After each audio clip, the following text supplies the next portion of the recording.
কত ভালোবেসে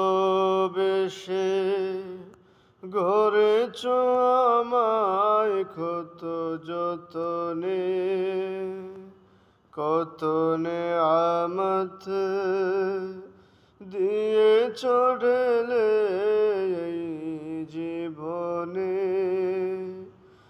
জান্নাত লোভে নয়, শুধু তোমার